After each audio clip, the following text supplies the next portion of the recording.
بہرحال دنیا ایک بہت بڑے تصادم کی طرف بڑھ رہی ہے. اب میں اس سے اگلی بات جو کہنا چاہتا ہوں اس کے لیے پہلے سے معذرت کروں. خوشخبری میں نے دی ہے تو بدخبری بھی مجھے دی. اس عالمی غلبہ اسلام سے پہلے ابھی امت مسلمہ کی بہت پٹائی ہونی ہے، بہت پٹائی ہونی ہے، بہت پٹائی. یہ میں نہیں کہہ رہا، حضور نے کہا ہے. کتاب الملاحم احادیث کی کتابوں کے آخر میں یہ 4 ابواب جو آتے ہیں جن کو عام طور پر علماء بھی نہیں پڑھتے، اس لیے کہ ان سے کوئی فقہی مسئلہ تو نکلتا نہیں، ان سے کوئی شرعی حکم نہیں نکلتا، وہ تو پیشین گوئیاں ہے. کتاب الفتن کیسے کیسے فتنے اٹھیں گے، کتاب الملاحم کیسی کیسی جنگیں ہوں گی، کتاب اشراط الساعہ قیامت کی علامات کیا ہوگی، کتاب و علامات القیامہ یہ کیا ہوں گے. ان ابواب کو پڑھیے تو آپ کو معلوم ہوگا اس دور کے آنے سے پہلے ابھی امت مسلمہ پر اللہ کے عذاب کے بہت سخت کوڑے پڑتے. معافی چاہتا ہوں. اگر رسولوں کی شان یہ تھی کہ وہ بشیر بھی تھے اور نذیر بھی تھے تو میں بھی ایک ادنا غلام نہیں کہوں. میں جو کہہ رہا ہوں قرآن حدیث سے کہہ رہا ہوں.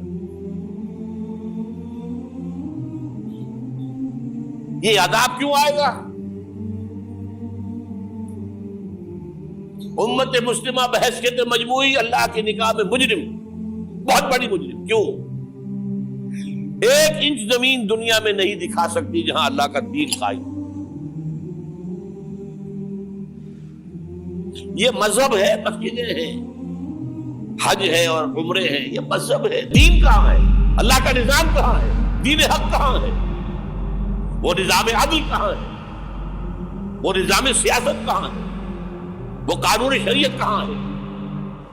آپ کی ساری معیشت سود کے اوپر ہے، اور سود سے زیادہ بڑا گھناؤنا جرم کوئی نہیں، سود سے زیادہ بڑا گھناؤنا گناہ کوئی نہیں، جس کے بارے میں حضور نے فرمایا الربا 70 جزءا یحوما. 2 حدیثیں ہیں. یہ ربا کے 70 حصے ہیں یا 70 گناہ ہیں. 70 گناہ ہیں جن میں چھوٹے بھی ہیں بڑے بھی ہیں. 70 گناہ. ایسا رہا ان میں سب سے چھوٹا اس کے مساوی ہے ان کہ الرجل امہ، کہ کوئی شخص اپنی ماں سے زنا کرے. سنن ابی داؤد کی روایت ہے، سن لیجیے پڑھ لیجیے. سارا نظام آپ کا کہاں ہے؟ تجارت ہو تو اس پر ہے، زراعت ہو تو اس پر ہے. بیج لیا تھا تو سودی قرضے پہ لیا تھا، اس کے بعد جو اس کے لیے کھاد خریدی تھی سودی قرضے پہ خریدی تھی، پیسٹی سائڈز خریدے تھے سودی قرضے پہ خریدے تھے. اس کے بعد اگر کوئی ہارویسٹر لیا ہے، کوئی اور لیا، ٹریکٹر لیا تو سودی قرض. سود ہر دانے گندم میں سود ہے. کوئی شخص بچا ہوا نہ، میں بچا ہوا نہ بچے ہوا، کوئی بچا ہوا. سارا کاروبار، ساری صنعت و حرفت، ساری حکومت، پوری حکومت، پوری قوم سود کے اندر جکڑی. ایک ایک شخص. کہاں ہے اسلام؟ آپ میری بات سمجھ لیجئے. اسلام کے 2 حصے کر لیجئے. اسلام بطور مذہب، اسلام بطور دین. اور یہ تو آپ قرآن پڑھتے ہیں، پورے قرآن میں مذہب کا لفظ تو آیا ہی نہیں ہے. حدیث کے ذخیرے میں بھی میری امکان، میرے معلومات کے تک کہیں نہیں. یہ مذہب تو ہمارے یہاں استعمال ہوتا تھا فقہوں کے لیے. مذہب حنفی، مذہب مالکی، مذہب شافعی، مذہب حنبلی، اب ایک مذہب سلفی اہل حدیث حضرات کا ہو گیا ہے، مذہب ظاہری، بعض مذہب جعفری. یہ فقہوں کے لیے تھا. مذہب کیا ہے؟ مذہب کا نام 3 چیزوں کا مجموعہ مذہب ہے. کچھ عقائد، کچھ عبادات، کچھ رسومات. بچہ پیدا ہوگا تو کیا کریں گے؟ عقیقہ کریں گے. کوئی فوت ہوگا تو کیا کریں گے؟ جنازہ پڑھائیں گے، کفن دفن کریں گے. شادی ہوگی تو کیا کریں گے؟ ایجاب و قبول ہوگا، ولیمہ ہوگا. یہ رسومات ہے. دین یہ نہیں ہے. دین ہے اللہ کا دین، اللہ کا نظام، اللہ کا قانون. وَمَن لَّمْ يَحْكُم بِمَا أَنزَلَ اللَّهُ فَأُولَٰئِكَ هُمُ الْكَافِرُونَ. جو اللہ کی اتاری شریعت کے مطابق فیصلے نہ کرے وہی تو کافر ہے. میں اور آپ کون ہیں؟ برا نہ مانیے. فیس دی فیکٹس. اور یہ فتویٰ کس کا ہے؟ اللہ کا ہے. وَمَن لَّمْ يَحْكُم بِمَا أَنزَلَ اللَّهُ فَأُولَٰئِكَ هُمُ الْكَافِرُونَ وَمَن لَّمْ يَحْكُم بِمَا أَنزَلَ اللَّهُ فَأُولَٰئِكَ هُمُ الظَّالِمُونَ وَمَن لَّمْ يَحْكُم بِمَا أَنزَلَ اللَّهُ فَأُولَٰئِكَ هُمُ الْفَاسِقُونَ. 3 فتوے ہیں اس مفتی اعظم کے جو ہماری اتاری ہوئی شریعت کے مطابق فیصلے نہیں کرتے. وہی تو کافر ہے, وہی تو مشرک ہے, وہی تو فاسق ناہنجار ہے, باغی. یہ ہے امت مسلمہ کا حال. اب میں یہاں آپ کو اختصار سے بیان کرتا ہوں حضور کا طریقے انقلاب کیا تھا. اختصار تفصیل سے کتابوں میں دیکھیے. نمبر 1, دعوت ایمان بذریعہ قرآن. یتلو علیہم آیاتہ. آج جمعے میں نے اسی آیت پر تقریر کی. تلاوت آیات, قرآن پڑھ کے سناؤ, قرآن پڑھ کے سناؤ, قرآن پڑھ کے سناؤ. کہہ دو وہی تو ہے جس نے تم کو پیدا کیا اور تمہارے کان اور آنکھیں اور دل بنائے, مگر تم کم ہی احسان مانتے ہو. کہہ دو کہ وہی ہے جس نے تم کو زمین میں پھیلایا اور اسی کے روبرو تم جمع کیے جاؤ گے. کیا یہ کسی کے پیدا کیے بغیر ہی پیدا ہو گئے, یا یہ اپنے آپ کو خود پیدا کرنے والے ہیں, یا انہوں نے آسمانوں اور زمین کو پیدا کیا ہے؟ نہیں, بلکہ یہ یقین ہی نہیں رکھتے. تو کیا ہم پہلی بار پیدا کر کے تھک گئے؟ نہیں, بلکہ یہ اثر نو پیدا کرنے کے بارے میں شک میں پڑے ہوئے ہیں. اور ہم ہی نے انسان کو پیدا کیا ہے, اور جو خیالات اس کے دل میں گزرتے ہیں ہم ان کو جانتے ہیں, اور ہم تو رگے جان سے بھی زیادہ اس کے قریب ہیں. اور کافر انسان کہتا ہے کہ جب میں مر جاؤں گا تو کیا زندہ کر کے نکالا جاؤں گا؟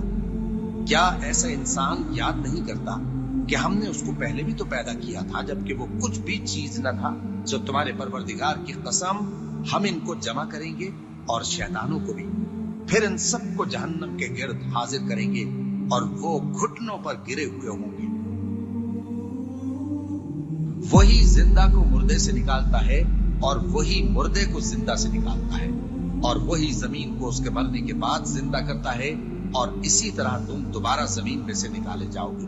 اور اسی کی نشانیوں میں سے ہے کہ اس نے تمہیں مٹی سے پیدا کیا, پھر اب تم انسان ہو کر جا بجا پھیل رہے ہو.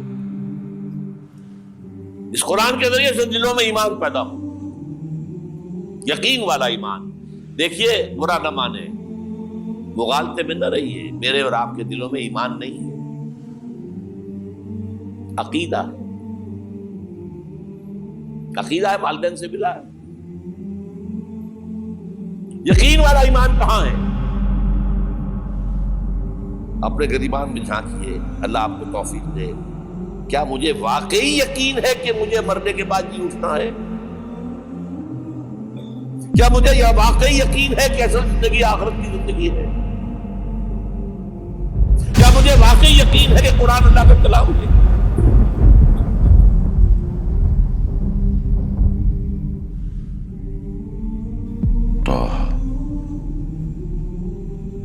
ما أنزلنا عليك القرآن لتشقى إلا تذكرة لمن يخشى تنزيلا ممن خلق الأرض والسماوات العلى الرحمن على العرش استوى له ما في السماوات وما في الأرض وما بينهما وما تحت الثرى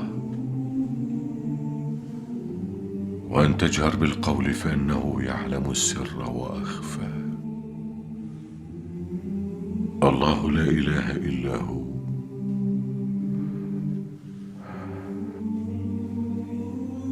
له الأسماء الحسنى.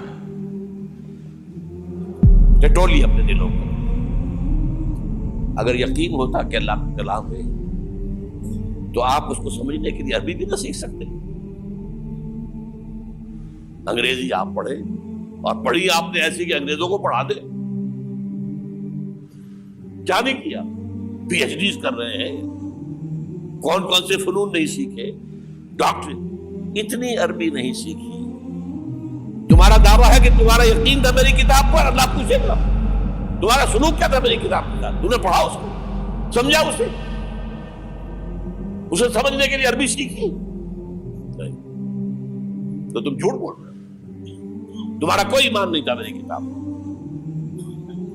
ما آمن بالقرآن من استحل محارمہ، جنہوں نے سود کو اپنے پورے نظام کی جڑ بنیاد بنایا ہو، ان کا ایمان کوئی ہے اللہ پر؟ حضور فرماتے ہیں کہ جس شخص نے حرام کسی شے کو اپنے لیے حلال کر لیا اس کا کوئی ایمان نہیں۔ دوبارہ آج بھی کرنا ہے تو دوبارہ ایمان پیدا کرنا ہوگا، ایمان، عقیدہ نہیں، ایمان، صرف لپ سروس نہیں، اقرار باللسان نہیں، تصدیق بالقلب۔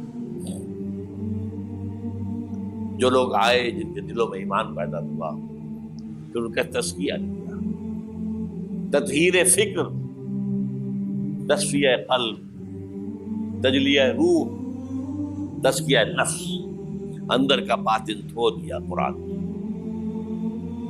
جو بجا در رفت جان دیگر شبد، جان چو دیگر شد جان دیگر شبد۔ یہ قرآن جب کسی انسان کے اندر اتر جاتا ہے، اس کے اندر کی مکمل اوور ہالنگ، مکمل صفائی، دماغ کی صفائی غلط نظریات سے،